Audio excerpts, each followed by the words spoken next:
नमस्कार, मैं आपके साथ शबनम। इजराइल और हमास के बीच लड़ाई जारी है और गाजा वीरान बन गया है। ऐसे में भारत इजराइल को समर्थन कर रहा है, लेकिन अब मोदी मुश्किलों में घिरते हुए नजर आ रहे हैं। और अब तो मुख्य सहयोगी जेडीयू ने भी खुले तौर पर मोदी का विरोध शुरू कर दिया है और केंद्र सरकार से अपील की है कि वो इजराइल को समर्थन करना बंद करे। एक रिपोर्ट देखिए।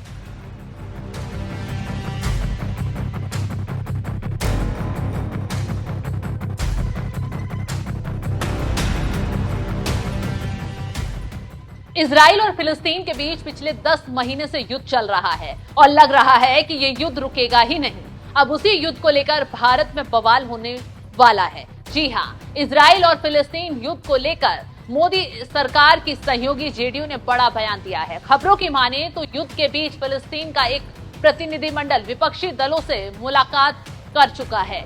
उसके बाद विपक्षी दलों ने फिलिस्तीन के लोगों की हत्या की निंदा की है और कहा कि भारत इस गलत काम में मदद नहीं कर सकता है। इसके साथ ही साथ विपक्षी सांसदों ने कहा कि भारत सरकार को इजराइल को हथियार और गोला बारूद की आपूर्ति नहीं करनी चाहिए। खबरों की माने तो सोमवार को फिलिस्तीनी नेता मोहम्मद मकरम बवाली ने विपक्षी सांसदों के एक प्रतिनिधि मंडल से मुलाकात की है। उसमें कांग्रेस, समाजवादी पार्टी और आम आदमी पार्टी के नेता शामिल थे। इसी बैठक में जेडीयू के केसी त्यागी भी मौजूद थे। इंडियन एक्सप्रेस की माने तो इस बैठक में मकरम बवाली ने इजराइल द्वारा अंतर्राष्ट्रीय कानून के कथित उल्लंघन के बारे में विस्तार से बात की है। इसी बात से मोदी सरकार की आलोचना हो रही है और मोदी सरकार सवालों में घिर गई है। जानकारी देते चलें कि अक्टूबर 2023 में शुरू हुए इजराइल हमास युद्ध अभी भी जारी है। इस युद्ध में भारत ने इजराइल और फिलिस्तीन के बीच जारी टकराव पर संतुलित रुख अपनाया है। भारत के विदेश मंत्रालय ने हमास की निंदा की है। इसके साथ ही साथ इजराइल से अंतर्राष्ट्रीय मानवीय कानून का सम्मान करने का आग्रह भी किया है। उसी का नतीजा है कि इजराइल हमास युद्ध पर संयुक्त राष्ट्र संघ में मतदान के समय भारत ने अपने आप को अलग कर लिया था।